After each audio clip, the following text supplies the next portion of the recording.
আসিল কবে কবে হয়েছিল? 5 বছর আগে একবার হয়েছিল। এরপরে এগুলা কই হয়েছিল? এই জায়গাতে হয়েছিল। হ্যাঁ, তারপরে এরপরে দিয়ে এগুলা আপনার ওই ম্যাচের কাটি মারি এগুলা ফালাই দিছি। ফালাই দেওয়ার পরে আসছিলাম 4-5 বছর ভালো আসছিলাম। তখন কটা ছিল? আসলে তখন মনে হয় 15-20টা আসছিল। 15-20টা সবই ম্যাচের কাটি দিছে। হ্যাঁ, আচ্ছা, এরপরে ভালো হয়ে গেছে। এরপরে দিয়ে এখন আবার আজকে দেখা দিচ্ছে যে প্রায় বছর খানিক হয়েছে। 1 বছর? হ্যাঁ, এর মাঝে 7-8 মাস তো আপনার হোমিওপ্যাথিক খাইছি। এই চিকিৎসা খাইছি আমগো এলাকাতে। কয় ডাক্তার? হ্যাঁ, কয় ডাক্তার খাইছি 3 জনের। 3 জনের তো?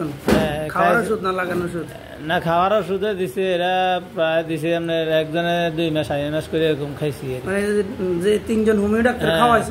হ্যাঁ, পাল্টা খাইছি। 3 জনে খাওয়ার ওষুধ দিছে না লাগানো? না, খাওয়ার ওষুধ দিছে, কেউ লাগানো ওষুধ দেয় না। আচ্ছা, তারপরে লাগানো ওষুধ খাওয়ার ওষুধ দেওয়ার পরে কমছে নি?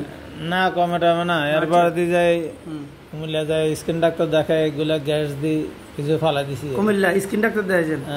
এই মানে চর্মরোগ বিশেষজ্ঞ নাকি না স্কিন বিশেষজ্ঞ? এই তো চর্মরোগ বিশেষজ্ঞ। উনি কি করছে? এগুলা গ্যাস দিতে হবে, গ্যাস দেওয়ার পরে দিলাম আর গ্যাস দিয়ে এগুলা ফালা দিছে। এই সাদা দাগগুলা? হ্যাঁ, সাদা দাগগুলা গ্যাস দেওয়ার পরে কি এখানে ক্ষত হয়েছিল?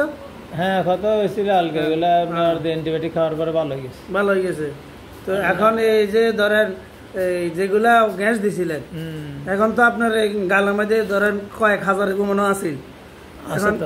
এখন এগুলোর ব্যাপারে কোনো কিছু পরামর্শ দিয়েছে ডাক্তারে? না, এগুলা আবার যাইতে গেছে, আমি আর যাইনি। কারণ এখানে যে স্পট পড়ছে, স্পট গুলো আবার পড়লে অনেক সময় লাগবে, আবার যাই। এখন এই গ্যাস দিতে কত টাকা খরচ হয়েছে? গ্যাস দিতে 4,000 টাকা নিচ্ছে। 4,000 একবারে? এখন ওনারা বলেন না যে ডাক্তার সব খাওয়ার কোনো ওষুধ আছে কিনা? খাওয়ার লাগে না, এটা যখন আপনার ইনফেকশন হয়েছে তখন তো অ্যান্টিবায়োটিক দিছে। আসিলের জন্য খাওয়ার জন্য কোনো ওষুধ নেই। আপনি কি প্রশ্ন করছিলেন যে কোনো খাওয়ার ওষুধ? না, আমি প্রশ্ন করি নাই। করেন নাই? আচ্ছা।